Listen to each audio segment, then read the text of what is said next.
अस्सलाम वालेकुम ख़वातीन और हज़रात। मैं हूं हसन जफ़र और हमारे साथ मौजूद हैं पाकिस्तान के साबिक सेक्रेटरी ख़ारजा जनाब शमशाद अहमद खान साहब।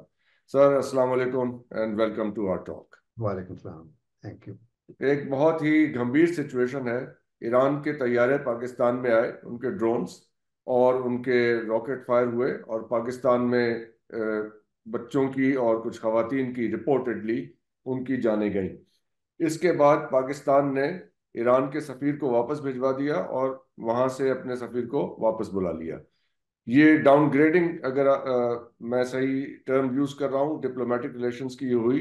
उसके बाद एक ईरानी वजीर खारजा का बयान आया सर, वो मैं आपको पढ़ के सुनाता हूँ, तो उस पर फिर आप अपना उस पर अपना कमेंट दीजिए। उन्होंने फरमाया, हुसैन अमीर अब्दुल हयाम ने कहा कि ईरानी फोर्सेस ने पाकिस्तान में ईरानी दहशतगर्द ग्रुप को निशाना बनाया है। ये हमला जैश उल अदल ग्रुप की कार्रवाइयों का जवाब था। इससे पहले स्विट्जरलैंड के शहर डेवोस में आलमी इक्तिसादी फोरम, वर्ल्ड इकोनॉमिक फोरम के मौके पे उन्होंने गुफ्तगू करते हुए कहा कि ईरानी मिसाइल्स और ड्रोन से दोस्त और बरादर मुल्क पाकिस्तान के किसी शहरी को निशाना नहीं बनाया गया। और उसके साथ उन्होंने कहा कि ईरान पाकिस्तान की खुद मुख्तारी और सालमियत का एहतराम करता है, लेकिन ईरान की कौमी सलामती से समझौता या खेलने की इजाज़त नहीं देगा। और इस पे सर चाइना का भी एक रिस्पॉन्स है, वो भी मैं आपके सामने रखता हूँ। उन्होंने कहा, चीन की वजारत खारजा की जानिब से जारी बयान में ईरान और पाकिस्तान से तहम्मुल से काम लेने की अपील की गई है। और चीनी वजारत खारजा का कहना है कि फरीकैन से कशीदगी में इजाफे का बायस बनने वाले इकदाम से गुरेज करने का मुतालबा करते हैं। अमन और इस्तेहकाम को बरकरार रखने के लिए दोनों मुल्क मिलकर काम करें। तो ये सिचुएशन है। How do you read the situation? देखिए, बहुत अफसोसनाक सिचुएशन है। और मैंने भी, क्योंकि मैं ना अखबार पढ़ता हूँ आजकल और ना मैं टीवी देखता हूँ, तो मुझे मीडिया के लोगों ने राब्ता किया, तो जो खबर मुझे सुनाई गई वो यही थी कि सिचुएशन ईरान के हमले के बाद शुरू हुई है। और उसके बाद फिर मुझे बहुत सदमा इस वजह से हुआ हम्म। कि मैंने ईरान और पाकिस्तान के ताल्लुकात गुज़श्ता 75 साल से मैं विटनेस कर रहा हूँ। जी। और ख़ास तौर पर 40 साल मैंने फॉरेन पॉलिसी के हवाले से बड़े क्लोजली ईरान और पाकिस्तान के ताल्लुकात को फॉलो किया है। हम्म। मेरी सिफारतकारी के डिप्लोमेसी के 8 साल ईरान में गुजरे हैं। राइट। और मैंने अपना डिप्लोमेटिक कैरियर ईरान से शुरू किया था। राइट। 1967 या 68 था। और उसके बाद फिर मैं चला गया था दूसरी जगह। फिर मैं इनकलाब के बाद फिर दोबारा गया वहाँ सफ़ीर के तौर पर राइट। 1990 में। और 2 साल में सफ़ीर रहा। और उसके बाद फिर मैं 4 साल वहाँ, जो आरसीडी होता था एक ज़माने में, अयूब खान के ज़माने में, जो 3 रुकनी में एक ऑर्गेनाइजेशन थी, रीजनल कोऑपरेशन फॉर डेवलपमेंट।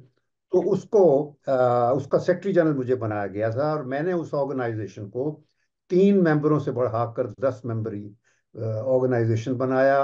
और मेरे राइट। 4 साल गुजरे। और इस तरह मैंने एक पूरी डायमेंशन नहीं दी इस खित्ते को।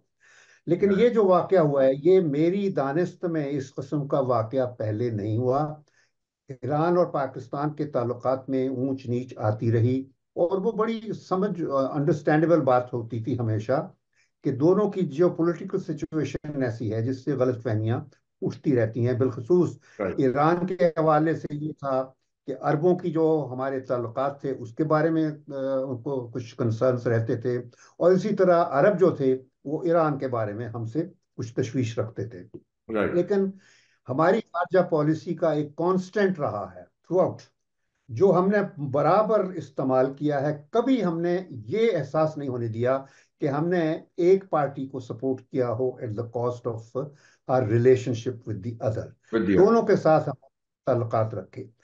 और ठीक। इसी तरह का एक बहुत बड़ा दूसरा कांस्टेंट था, और वो था चीन के साथ ताल्लुकात का। हम्म। चीन के बारे में अमेरिका को हमेशा शिकायत रहती थी कि जी हमारे ताल्लुकात बहुत क्लोज हैं। हमने कहा था कि चीन के साथ ताल्लुकात हमारे अमेरिका के साथ ताल्लुकात की कॉस्ट पर नहीं है। और ना अमेरिका के साथ ताल्लुकात हमारी चीन के साथ है। तो ये दोनों के जो कांस्टेंट हैं खारजा पॉलिसी के, कम अज कम मेरी सर्विस तक ये इन पर फॉलो किया गया। ये सिर्फ मुशर्रफ के बाद वाकयात से ये कांस्टेंट खत्म होने शुरू हुए, और आज लगता यूं है कि हम ईरान के हवाले से बिल्कुल एक पॉइंट ऑफ नो रिटर्न पर चले गए हैं। मैं नहीं समझता कि किस वजह से, लेकिन मैं जो समझ सका हूं, जितनी बात ज़ाहिर हो रही है वो ये है कि अगर एक तो पहली बात तो हमें सबसे अव्वल बात ये समझनी है कि पाकिस्तान में आजकल कोई हुकूमत नहीं है, बिल्कुल राइट। जीरो। यानी जो प्राइम मिनिस्टर है वो कहीं स्विट्जरलैंड में बैठा है, बर्फ देख रहा है। इंटीरियर वर्ल्ड मिनिस्टर इकोनॉमिक कोई नहीं। फोरम पे गए हुए हैं ना जी, वहीं पे उनकी डिफेंस उनकी मिनिस्टर, वजीर वो जी खारजा से इकोनॉमिक मुलाकात की फोरम हुई। आके कर्जे लेने वाली कौम के लिए कोई इकोनॉमिक फोरम नहीं होता। मैं बता दूं, इनको ये पता ही नहीं है कि वहां कर्जे नहीं देते। वो तो इन्वेस्टमेंट करने वाले जो बिजनेसमैन आते हैं, और उसकी भी एक बड़ी कहानी है मजे का खेज, वो मैं नहीं अब वक्त आपका लेना चाहता। तो मकसद ये है कि हमारी हुकूमत कहीं नजर नहीं आ रही, यानी इलेक्शन तक नहीं करवा रही। उसका तो बुनियादी मकसद था, वो बनी थी आईनी तौर पर, उसकी जो पोजीशन है वो कॉन्स्टिट्यूशन इलेक्शन करवाना था। इलेक्शन की तरफ तवज्जो नहीं है, और हम्म। कॉन्स्टिट्यूशन टूट चुका है। ना आइन है, ना कानून है, ना हुकूमत है, ना अदलिया है, ना फौज है, ना पुलिस है। यानी कोई चीज रह नहीं गई मुल्क में। तो अब इस किस्म के वाकयात होना जो है ये एक मामूल की बात है। यहाँ कौन फैसले करता है? यानी फॉरेन ऑफिस पे मुझे तरस आ रहा है। मेरे कोलीग जो हैं, जो इस फॉरेन ऑफिस को चला रहे हैं और जिनकी कमिटमेंट रियासत के साथ है, उन्होंने हमेशा रियासत के साथ कमिटमेंट दिखाई है, किसी एक हुक्मरान या किसी एक अफसर या किसी एक प्राइम मिनिस्टर के लिए नहीं, हमने कभी नहीं दिखाई। हमने इनसे सच्चे और सीधे काम करवाए हैं। तो आज जो कुछ हुआ है ये बहुत बड़ा गलत फैसला है, और उसकी वजह यह है कि ईरान की पोजीशन हमें एक तरह से समझनी चाहिए। और ये इस किस्म के वाकयात छोटे लेवल पर हमेशा होते रहे हैं, क्योंकि ईरान को हमसे तो शिकायत होती व्हाई थी। Why so such a big step today, ये समझ नहीं यही आ तो रहा। और हमारे वजीर मैं खारजा जो है जिलानी साहब, वो योगेंडा में है, कोई कॉन्फ्रेंस अटेंड कर रहे हैं, और foreign minister is not present in the country at the moment. वो हाँ, तो ये जरा वेरी कंफ्यूजिंग सिचुएशन। मैं कहता हूँ इससे बढ़ के, यानी रियासत की नाकामी की कभी और कोई वजह नहीं हो सकती। इस वक्त रियासत जीरो परफॉर्मेंस है, जीरो है ही नहीं रियासत। क्योंकि फौज तो जाहिर है कि फैसले नहीं कर सकती। फौज के पास तो वो कानी आईनी इख्तियार ही नहीं है जो जिस किस्म के फैसले आज हो रहे हैं।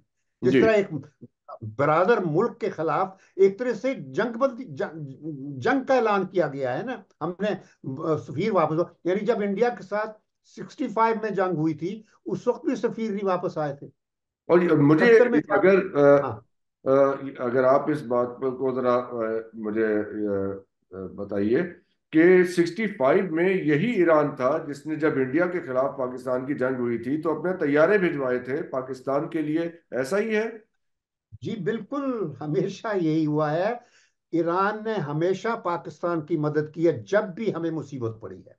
और तो और ऐसे मुल्क के हमने साथ जो जिसने हमारी फौजी इमदाद की थी जंग मैं के आपको दौरान, देखिए व्हाई मैं आपको थिंग्स वेंट रॉन्ग?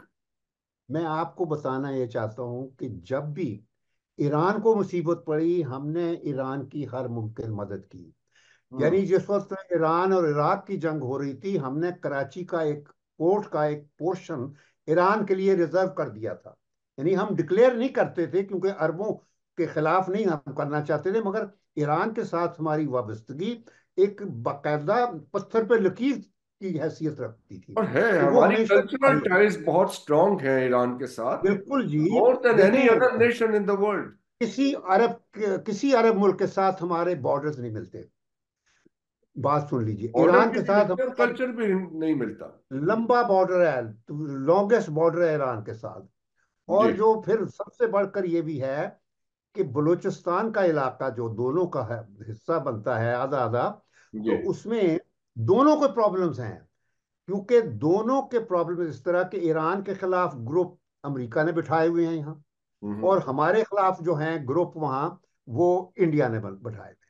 और इंडिया लेकिन ने सर वो इसमें एक और डायमेंशन ऐड हो जाती है, that I want to understand. अभी जो जैसे ईरानी वजीर खारजा ने कहा है कि वो उनके कुछ ऐसे ग्रुप्स हैं जो कि एंटी ईरान हैं, जो पाकिस्तान की सरजमीन पे जिसको उन्होंने टारगेट किया है, तो ऐसा मामला तो BLA और वो दूसरी जो तंजीमें हैं जो ईरान से ऑपरेट करती रही हैं, तो you think somewhere India has something to do with whatever is happening today? देखिए, हर बात पे हम इंडिया को ले आते हैं, हर बात पे ये अमेरिका को ले आते हैं। मैं आज बड़ा क्लियरली बात करना चाहता हूँ आपसे। जी प्लीज। हम अपने बारे में कभी बात नहीं करते कि सारी गलती हम खुद कर रहे हैं, कमजोरी है हम में। ना हम गवर्नेंस हमारी ठीक है, ना हमने अपने बॉर्डर्स की हिफाजत की है। मुझे बताइए, किसी रियासत की जिम्मेदारी होती है कि वो अपने बॉर्डर्स की निगहदाश्त करे, लेकिन आपके बॉर्डर्स में इंडिया के जासूस भी आके आपके लोगों को ट्रेन करते हैं, मारते हैं, बलूचिस्तान में गड़बड़ करते रहते हैं। ये कैसी रियासत है हम? इतनी बड़ी हमने फौज रखी हुई है। और सच्ची बात पूछिए, जब मैंने न्यूक्लियर टेस्ट करवाए थे, हमारे प्राइम मिनिस्टर जो थे नवाज शरीफ, उनके जमाने में, तो हमने सोचा था कि अब दुनिया की कोई ताकत हमें तंग नहीं करेगी। जी जी। न्यूक्लियर डिटरेंट आ गया था। यस। लेकिन अब न्यूक्लियर कहाँ, अब तो ये छोटे छोटे जो वो हैं उन्होंने हमें तंग किया हुआ है अंदर आके। वो कुलभूषण बताइए, उसने आके जो कुछ हमारे बंदे मारे हैं या जितने जी बंदों जी के हैं। जी। तो मकसद ये है कि असल जिम्मेदारी रियासत की होती है। मगर मैं वही तो बात कह रहा हूँ, वेयर इज द स्टेट? आपका जो प्राइम मिनिस्टर है वो दावोस में बैठा अय्याशियां कर रहा है। आपका जो इंटीरियर मिनिस्टर है कोई है ही नहीं, डिफेंस मिनिस्टर कोई नहीं है। तो क्या ये सेक्रेटरी या ब्यूरोक्रेट्स या आईजी पुलिस का मुल्क चला रहा है? अब तो वाकई जिस तरीके से एक पुलिस का आईजी है, वो सारे अवाम को आगे लगाया हुआ है, पॉलिटिकल लीडर्स को अरेस्ट करता है, यानी ये अजीब किस्म के तमाशे यहाँ चल रहे हैं। और कहाँ है हुकूमत? Where is the state? तो तो आपको लग यही रहा है कि जो इस वक्त ये जो अटैक हुआ है पाकिस्तान की सॉइल पे, इसमें हमारी अपनी कोई गलतियां शामिल? देखें चल, but and no third country is involve in this affair. देखिए, मेरी अपनी, हमारी, जिस तरह हम हमेशा ये कहते हैं अफगानिस्तान को कि जी आपके यहाँ टीटीपी आके बैठी है, तो उसको आप क्यों अटैक करने देते हैं? वो कहते हैं कि टीटीपी आपके मुल्क में जाके जो हरकतें करती है उसके तो हम जिम्मेदार नहीं है ना। हम्म तो बात तो ये है कि जिसके मुल्क में ये चीजें सब पैदा की जाती हैं, हम्म। बुनियादी जिम्मेदारी उस रियासत की होती है। अगर वो अपने इलाके में, मैं हिंदुस्तान को यही कहा करता था कि भाई अगर, यानी तुम्हारे इलाके से कोई चीज हो रही है तो उसकी जिम्मेदारी हम पे मत डालो, लेकिन ये हमारे इलाके में जो कुछ होगा उसकी हम जिम्मेदार हैं। राइट। तो अब आप देखिए कि आपके इलाके में, इस बलूचिस्तान में, और ये अभी नहीं बहुत पहले की बात है, मगर पहले से हमारे जो वहाँ कोर कमांडर अपॉइंट होते थे वो हमेशा इफेक्टिव रहते थे। इनकी एक्टिविटीज को बाकायदा वो प्रिवेंट करते थे। यस। अभी तो जब से ये मौजूदा सिस्टम, ये जो निगरान सिस्टम आया है, बलूचिस्तान को इन्होंने बिल्कुल देखिए, नजरअंदाज किया इसमें तो हुआ है। प्राइम मिनिस्टर भी बलोची हैं हमारे। तो चीफ वो ही है जस्टिस ना, ऑफ देख लीजिए पाकिस्तान ना। बलोची हैं। मैं कहता हूँ इससे बलोचीज आप आर होल्डिंग ऑल इबरत की। सीखिए, यस। इबरत लीजिए कि ये हमारी रियासत का हाल हो गया। एक न्यूक्लियर ताकत है। अब तो मैं कहता हूँ ये तमाशा खत्म कर देना चाहिए वाकई। We never deserve to have this capability, क्योंकि उसकी जिम्मेदारियां होती हैं। न्यूक्लियर कैपेबिलिटी एक ताकत नहीं होती, बल्कि उसकी जिम्मेदारियां ज्यादा होती हैं। वो हम्म। जिम्मेदारियां हम कहीं नजर नहीं आती, ना आपके एक्शंस में, ना आपकी गवर्नेंस में, ना आपके यहाँ जो सियासी माहौल है। ये न्यूक्लियर ताकतों का तो किसी का भी नहीं माहौल, मैं हम्म। आपको बता दूं। जी जी। तो यही तो बात है देखिए, कि वेरी वेरी। आज ये बहुत बहुत ही अफसोसनाक वाकया है। तो नाउ और now what Iran the way कैसे, फॉरवर्ड? सर, ये बताइए कि ये बताएं कि अगर if you have to advice the government कि अब इसको डी एस्केलेट कैसे करें, इस मामले को कैसे ठीक करें? I mean we don't want कि ईरान के साथ हमारे कोई ताल्लुकात खराब हो। मगर वो गवर्नमेंट है कहाँ, किस हुकूमत को? यानी एक हमारा तो बंदा जो है वो फॉरेन मिनिस्टर बना है, उस बेचारे को तो कोई पूछ ही नहीं रहा, उसका तो नाम ही नहीं कहीं आ रहा, तो उसको पता भी दैट्स नहीं ये व्हाट आई, फैसला हुआ है। यही मैंने सुना है कि वो तो युगांडा में कोई कॉन्फ्रेंस अटेंड कर रहे हैं, ही इज बस नॉट आवाज अराउंड। से देख लीजिए। चलिए, ये भी मुझे नहीं पता था। जी बहरहाल ये फॉरेन ऑफिस के बंदों से बयान भी इधर उधर से करके लिखवा के इशू करवा देंगे या कर जी। दिया होगा। लेकिन यहाँ कोई रियासत वाली चीज नहीं है। Pakistan is no longer a state. मैं एक बड़ी तल्ख बात आपसे कर रहा हूँ कि हमारे यहाँ पार्लियामेंट पार्लियामेंट नहीं है, हमारे यहाँ हुकूमत वी हुकूमत नहीं डोंट है, हैव वन राइट नाउ। हमारे यहाँ जुडिशरी जुडिशरी नहीं है, हमारे यहाँ फौज फौज नहीं है, हमारे यहाँ पुलिस पुलिस नहीं है, फौज पुलिस का काम करती है, हमारे यहाँ ब्यूरोक्रेसी ब्यूरोक्रेसी नहीं है, हमारे यहाँ कॉन्स्टिट्यूशन कॉन्स्टिट्यूशन नहीं है, हमारे यहाँ कानून कानून नहीं है।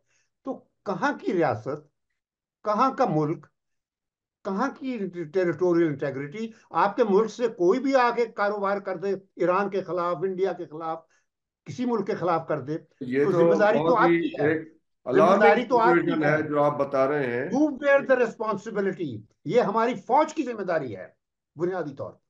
लेकिन ये फैसला, ये बिल्कुल फौजी फैसला है अगर ये जो किया गया, क्योंकि अगर ये डिप्लोमेटिक फैसला होता तो बिल्कुल ये ना होता कि ईरान से कतई तल्लुक किया जाए। ईरान के साथ हम अपने रिश्ते नहीं तोड़ सकते, ईरान हमारी इसको स्ट्रेंथ है, मैं इसको आपको बता दूं। कैसे, ये क्या तरीका होगा, कैसे ये ठीक कैसे होगा ये मामला, मतलब। देखिए, कौन सुनता है मेरी बात? सुने, कौन सुनता है हमारी बातें? कोई सुनता है? हम तो पहले दिन से कह रहे हैं कि भाई मुल्क में जब तक स्टेबिलिटी, सियासी स्टेबिलिटी नहीं होगी, आप रियासत नहीं हो। तो जो कुछ जब से 3 सालों से, पिछले 4 सालों से ये बहरान शुरू हुआ है हुकूमत बदल के, यानी वो फौजी एक जर्नैल था, आर्मी चीफ जनरल बाजवा, जिसने ये सारा सिलसिला शुरू किया। अमेरिका की ख्वाहिश पूरी करने पे उसने साजिश की, सियासतदानों के साथ मिलकर हुकूमत गिराई, और उसके बाद फिर कमिटमेंट्स करके जिस किस्म के अरेंजमेंट किए गए हैं और जिन पर अभी अमल हो रहा है, ये रियासतों में ये चीजें हुई हैं कभी? मुझे ये बताइए कि 1947 में जब हम आजाद हुए थे, उस वक्त हम एक नई रियासत थे, हमें नई रियासत के तौर पर उभरना था। लेकिन हम पहले 9 साल हमारे सियासतदानों ने आइन तक नहीं बना सके। इंडिया पहले 3 सालों में 1947 से 50 तक इंडिया ने अपना आइन बना लिया, अपनी फौज का रोल मुतय्यन कर लिया, अपनी इकोनॉमिक रिफॉर्म्स कर ली, एडमिनिस्ट्रेटिव रिफॉर्म्स कर ली, रियासतों को इंटेग्रेट कर लिया, और मतवातर उस वक्त से लेकर आज तक इलेक्शंस कानून के मुताबिक होते हैं। हमारे यहाँ 9 साल तक आइन ना आया, बीच में फौज को स्पेस मुहैया कर दी गई। जब सियासतदान, ये फिजिक्स का असूल है, मैंने शायद किसी प्रोग्राम में आपसे पहले भी बात की थी कि ये wherever there is a vacuum of power and governance, तो any organize power in the vicinity will get sucked in. तो वो फौज गॉट सक्ड इन, क्योंकि सियासतदान जो थे, बिलखसूस पंजाब के और सिंध के, क्योंकि बंगाली जो थे उस वक्त, वो पक्के सियासतदान थे, शहीद सोहरावर्दी जैसे बंदे थे, फजल हक जैसे थे, तो वो तो सियासतदान थे। ये सब चोर और चक्के इकट्ठे हुए थे, पंजाबी और सिंधी, करप्ट लोग। तो नतीजा क्या निकला? पाकिस्तान रियासत बन ही नहीं सका। तो अब हम ये हम, समझें, हाँ हम, हाँ जी, बताइए। अब हम ये समझें कि पाकिस्तान की जो इस वक्त इंटरनल सिचुएशन है, वीक गवर्नमेंट है और the absence of government as you are saying, उसका नतीजा है कि ये जो इस वक्त हमारे जो हमसाया मुल्कों के साथ जो मामला, स्पेशली ईरान का जो भी मामला हुआ है, वो उसमें इस हमारी इंटरनल वीकनेस का किरदार है। यानी इफ वी हैव अ बिल्कुल वो स्ट्रांग है। गवर्नमेंट तो ऐसा नहीं लेकिन हो। मैं बताऊं, स्ट्रॉन्ग गवर्नमेंट कहीं इससे ये भी ना शायद ले ली जाए कि जी अब फौजी हुकूमत दोबारा आ जाए। मैं बता दूं कि अब फौजी हुकूमत कहीं भी एक्सेप्टेबल नहीं होगी, दुनिया में नहीं रिकग्निशन होगी, कहीं भी नहीं होगी। जो कुछ मुल्क जिस स्टेज पर ला के खड़ा कर दिया गया है, तो अब फौजी हुकूमत तो कहीं भी एक्सेप्टेबल नहीं है। तो अब दूसरे, तो ये जो इलेक्शन जिस किस्म का फ्रॉड होने जा रहा है, तो वो भी तमाशा होगा और कुछ नहीं। मुल्क जो है एक बिल्कुल ऐसे दहाने पर, खतरनाक दहाने पर आ गया है कि अब वाकई ये नहीं लगता कि रियासत अब अमली तौर पर तो नहीं रही, लेकिन वैसे भी जो है वो भी इस तरीके से खत्म होने जा रही है। क्योंकि सिर्फ अगर वो आज़ाद कौम रही है ना पाकिस्तान के अंदर, वो पख्तून हैं और बलोच हैं, बस ये दो कौमियतें ऐसी हैं जो आज़ाद कौमें हैं। पंजाबी जो हैं और सिंधी, ये ना कौमियतें हैं और ना इनमें को आज़ादी का एहसास है, ये गुलाम है बुनियादी तौर पर।